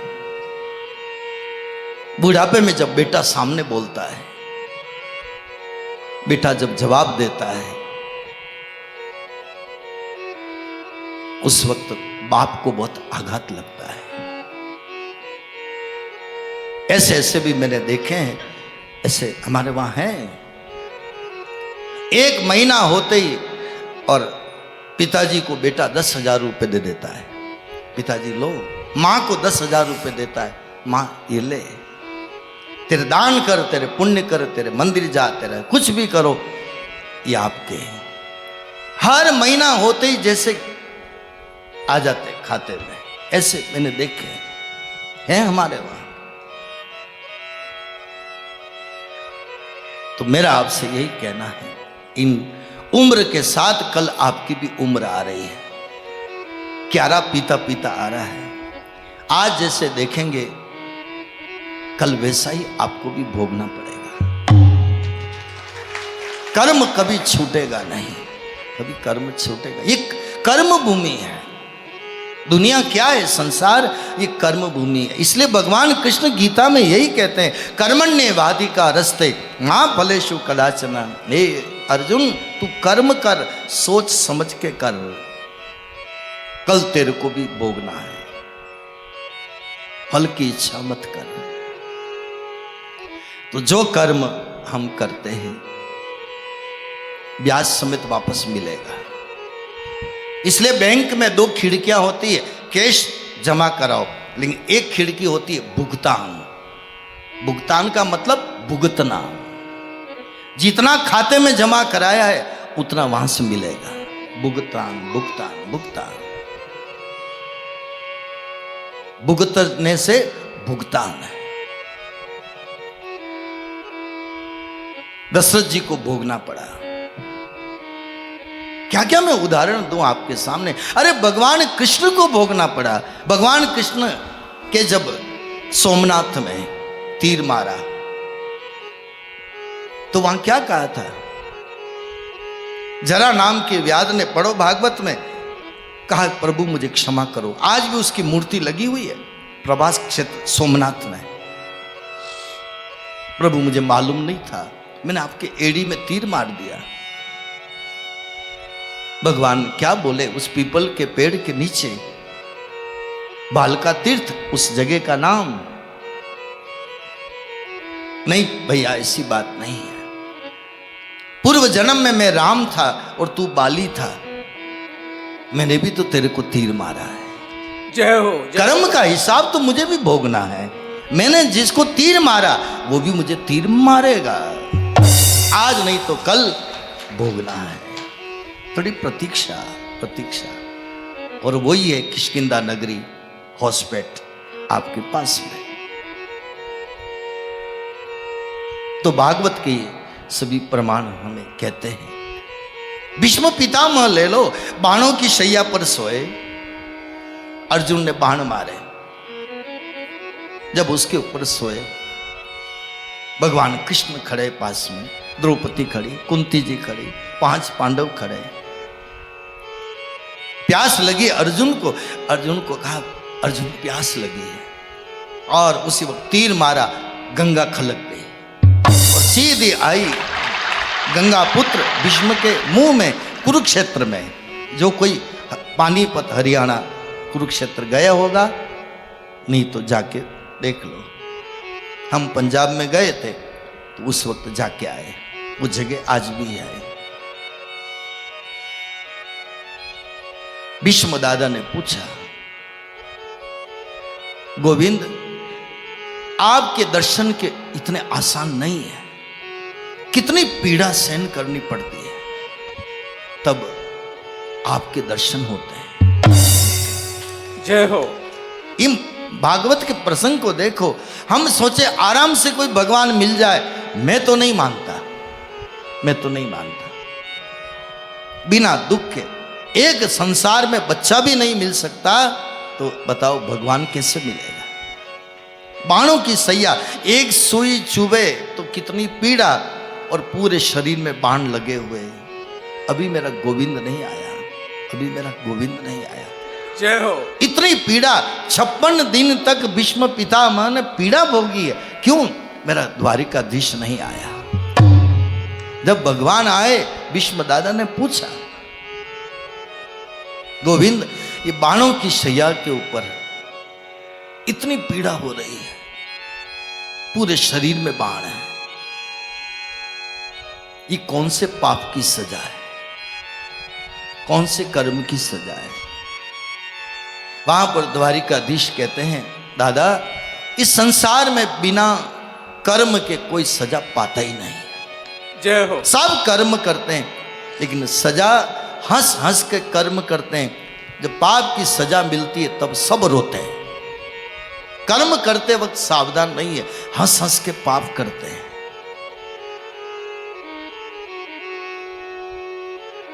पिछला जन्म देखो, पिछले जन्म में गए, कुछ नजर नहीं आया, और पीछे जाओ, और पीछे जाओ, और पीछे जाओ, बहुत कई जन्मों के पीछे गए। तब भीष्म पितामह ने देखा सड़क के ऊपर एक सांप पड़ा था, घायल था। एक लकड़ी से ऐसे उठा करके ऐसे फेंका, कांटों की बाढ़ के ऊपर गिर गया और उसी के ऊपर उसके प्राण निकल गए। सारा सीन सामने आ गया भीष्म पितामह के। ओ, उस जन्म में मैंने ये पाप किया। और कितने जन्म पहले की बात है, सारे कांटे उस कोमल कोमल शरीर के सांप के अंदर आ गए, उसी को प्राण निकल गए। वो पाप के कर्म की सजा गंगा पुत्र भीष्म को, जिसके सामने भगवान कृष्ण खड़े हैं, उनको भी भोगनी पड़ी। जय हो। यह है कर्म करते वक्त सावधान सावधान। हम कितने पाप के भारे बांधते हैं रोज रोज, बहुत पाप करते हैं। हमारी नियत में खोट आई, पाप आया। हमारे में स्वार्थ आया, पाप आया। हमारे अंदर लोभ आया, पाप आया। हमारे में ईर्ष्या आई, पाप आया। किसी की उन्नति को देखकर जलन आई, पाप आया। अहंकार आया, पाप आया। पाप एक तरह का नहीं है। पग पग पर हमारे दुर्गुण पाप के पोटले लेकर बैठे हैं। जय हो गुरुदेव, जय हो। बताऊं आपको प्रमाण, संतों ने कहा दया धर्म का मूल है, पाप मूल अभिमान। तुलसी दया न छोड़िए, जब तक घट में प्राण, जब तक घट में प्राण। दया धर्म का मूल है, पाप मूल। मूल का मतलब जड़। क्या है? अभिमान। एक अभिमान आया तो सब पाप आए। एक अभिमान में इतने पाप छिपे हुए हैं, एक ईर्ष्या में इतने पाप छिपे हुए हैं, एक लोभ में इतने पाप छिपे हुए हैं। लोभ के बारे में तो कहा ना, किसी ने पूछा, गुरु से शिष्य ने पूछा, गुरु जी पाप का बाप कौन है? तो कहा, एक वो दृष्टांत है ना, चेला पढ़ करके आया, पूछा कि पाप का बाप कौन है? तो कहा तो ये तो गुरुजी ने नहीं सिखाया, वापस जा काशी पढ़ने के लिए, वापस भेजा। पाप का बाप का पता नहीं, तू सब विद्या सीख के आया। तो कहते हैं कि वो गया, रास्ते में कोई घड़ी का बाजारू स्त्री, उसका वो कोठा था, उसका मकान था, वो वहां रुक गए। फिर उसने पूछा कि पंडित जी कहां जा रहे हो? कहा कि मैं बनारस जा रहा हूं। कि क्यों? कि मुझे पूछा गया, मेरी परीक्षा हुई, पाप का बाप कौन है, इसलिए वहां जा रहा हूं। तो उस वेश्या ने, उस घड़ीका ने, बाजारू स्त्री ने कहा, ये जवाब तो मैं दे दूंगी, वहां आगे बनारस पढ़ने की जरूरत नहीं। जय हो गुरुदेव। आओ आओ आओ। फिर पता लगा कि ये तो बाजारू स्त्री है। क्या आओ आओ आओ, तो बिठाया, बैठ गए, थोड़ी बात रख ली, बैठ गए। तो कहा कि पंडित जी भोजन करोगे? कि नहीं नहीं, मैं भोजन नहीं, तुम घड़ी का हो, तुम बाजारू स्त्री, तुम्हारे घर का खाऊं? एक नोटों की गड्डी और लो पंडित जी। नोट देखते ही पंडित जी तो खाने बैठ गए। जय हो। वो जो विद्या सीखने जा रहा था, बैठ गया, गरम गरम भोजन बना के खिलाया। कहा कि आप कहो तो मैं मेरे अपने हाथ से खिलाऊं? नहीं नहीं, तेरे हाथ से कैसे खाऊं? जब मैंने बनाया तो खाने के लिए बैठे हो, तो एक निवाला मेरे हाथ से भी तो खा लो। खाने के लिए कहा तो एक नोटों की गड्डी और दे दी, मेरे हाथ से खा लो। और नोटों की गड्डी देख करके और मुंह खोला, वो गणिका निवाला तोड़कर खिलाने लगी। जैसे उसने मुंह खोला, खींच के थप्पड़ मारी। और तुम पढ़ने के लिए जा रहे हो ना, बनारस जाने की जरूरत नहीं। पाप का बाप लोभ। जय हो। तुम नहीं आ रहे थे, नहीं खा रहे थे, और नोटों की गड्डी दी तो खाने लग गए। जाओ, तुम्हारे पूछने वाले से कह देना बनारस जाने की जरूरत नहीं। पाप का बाप लोभ है। पाप का बाप अहंकार है। एक अहंकार से, एक लोभ से बहुत पाप पैदा होते हैं। लोभ के कारण ही आदमी भाई भाई की हत्या कर रहा है। देखो आप, भाई भाई का हक मार रहा है। मैं आपसे कहूं, भाई भाई का हक भली थोड़े दिन मार लो, मन राजी कर लो, लेकिन आखिर में उसका बहुत बड़ा अपराध सजा है, भारी अपराध है। आपका हक का ही खा सकते हो। अनीति से धन होत है, वर्ष 5 के 7, वर्ष 12 के लगत ही जड़ा मूल से जा। जय हो गुरुदेव, जय हो। मैं नहीं कह रहा हूं, संतों ने कहा है। 5-7 साल, 12 साल होने दो, फिर खर्च होना शुरू हो जाएगा। पाप का धन, अनीति का धन। और भागवत की शुरुआत मैंने पहले ही कहा ना, शुरुआत कहां से हुई? मुकुट पहना किसने? परीक्षित ने। किसका था मुकुट? जरासंध का। कलयुग किसने प्रवेश किया? सोने में। कलयुग का वास कितनी जगह भागवत में लिखा है? जहां जुआ खेली जाए वहां कलयुग का वास, पाप, छल कपट आएगा। जहां शराब पी जाए वहां पर कलयुग का वास, पाप होगा। हुबली में तो कोई नहीं पीता होगा।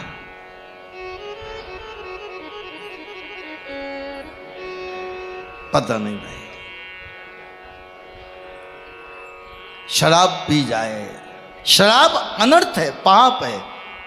मैं कितनी माता बहनों को जानता हूं, दिन भर मजदूरी करती है, दिन भर काम करती है, जो पैसा मिलता है धनी पी जाता है। मैं खूब, मेरा अनुभव है इस मामले में, खूब देखा है। जहां शराब पी जाए वहां कलयुग का वास है। भागवत में पढ़ लो, मेरे पास पढ़ी है। आपको नहीं समझ में आए तो मेरे पास आ जाना। जो कह रहा हूं भागवत से कह रहा हूं। जहां जीवों की हिंसा हो वहां पर कलयुग का वास है। निर्दोष बेकसूर जानवरों की जहां हत्या हो, क्या बिगाड़ा उस पशु ने, गाय ने, बैल ने। आज कल परसों कोई न्यूज आई थी, मैंने कहां पढ़ी मैं भूल जाता। एक ट्रक के अंदर 61 पशुधन, गाय बछड़े, ये सब भरे हुए, पकड़ लिया।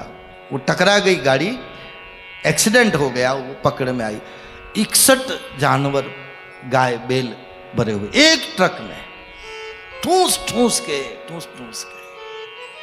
और जब उनको गाड़ी में से खाली किया तो 10 मरे हुए। जय हो, जय हो। 10 मर गए। क्या गाय का दोष है? क्या उन पशु का दोष है? यह है कलयुग का पाप, कलयुग का पाप। कथा बहुत है मेरे पास, कथा प्रसंग बहुत उदाहरण है, लेकिन मैं समय के साथ थोड़ा मुझे भी चलना पड़ता है। संक्षेप में कह रहा हूं, तो जहां जुआ खेली जाए, सट्टा खेला जाए, ताश खेली जाए, वहां कलयुग का वास। और जुआ किसने खेली? युधिष्ठिर ने। सब हार गया। और कब खेली ये भी देखो आप, जब भगवान द्वारिका गए थे, भगवान की अनुपस्थिति में पांडवों ने जुआ खेली है कौरवों के साथ। भगवान कृष्ण साथ में थे तब तक जुआ नहीं खेली। इसका मतलब आदमी भगवान के निकट रहेगा, सत्संग में रहेगा, पूजा पाठ करेगा, जितना जितना सत्कर्म के निकट रहेगा तो इन पापों से बचेगा। जय हो गुरुदेव, जय ये हो। जब इनसे दूर हुआ आपको दुर्गुण पकड़ेंगे, जुआ भी पकड़ेगी, शराब भी पकड़ेगी, सब पकड़ेगा। क्या क्या कहूं आपसे। शराब कौन पीता था? कुंभकर्ण, गड़े गड़े भर के पीता था, गड़े भर के।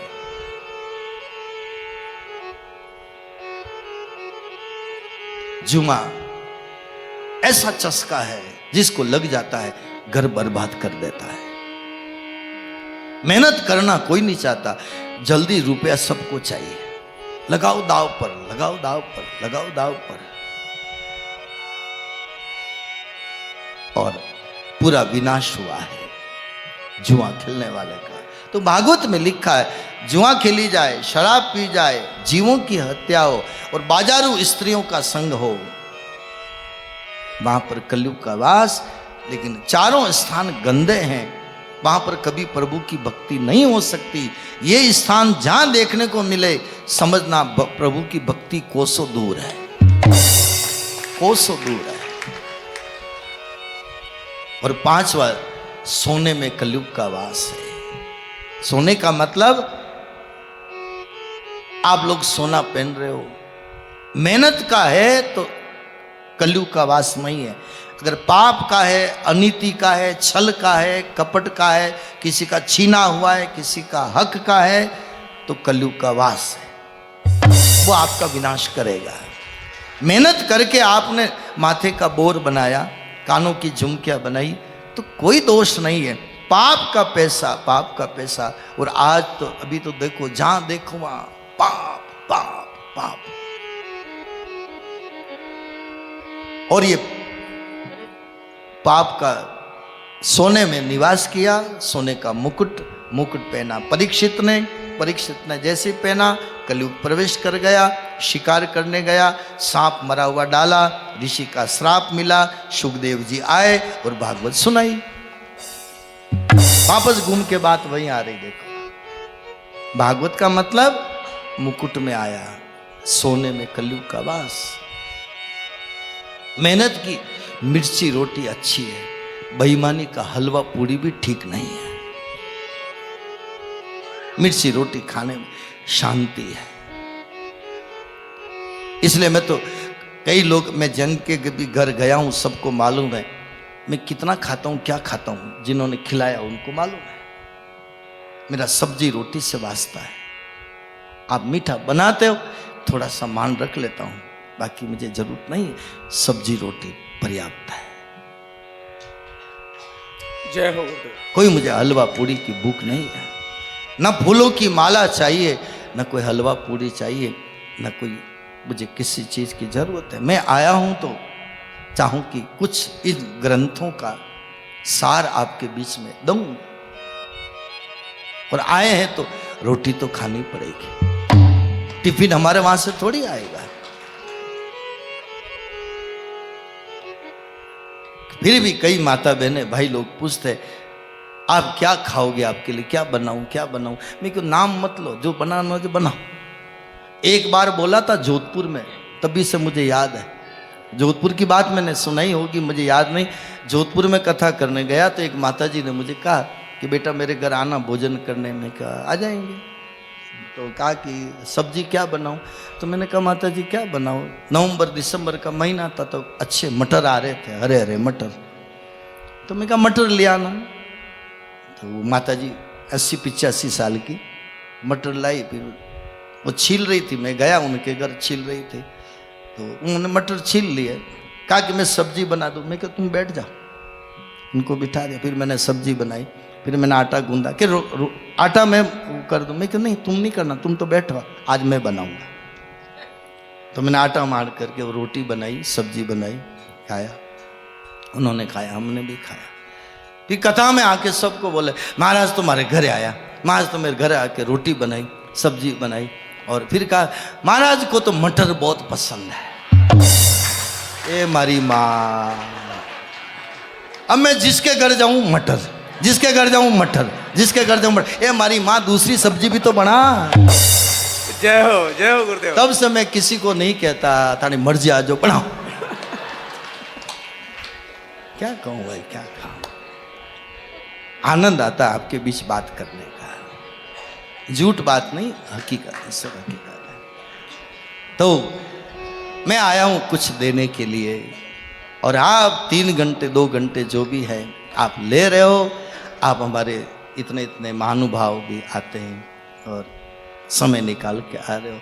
जो अच्छी लगे लो, और आपको ठीक नहीं लगे उसको छोड़ो। उदाहरण देता हूं ना कि सब्जी मंडी में जाते हो तो भिंडी लेके आते हो, तो भिंडी कैसे लाते हो? पूंछड़ी तोड़ तोड़ के देखते हो, नरम है तो ताकड़ी में, और कड़क है तो उसकी टोपली में। कथा में भी जो नरम नरम बातें हो ना वो लेके जाना, कड़ी कड़ी भिंडी जैसी बातें मेरी बात लगे तो यहीं छोड़ जाना।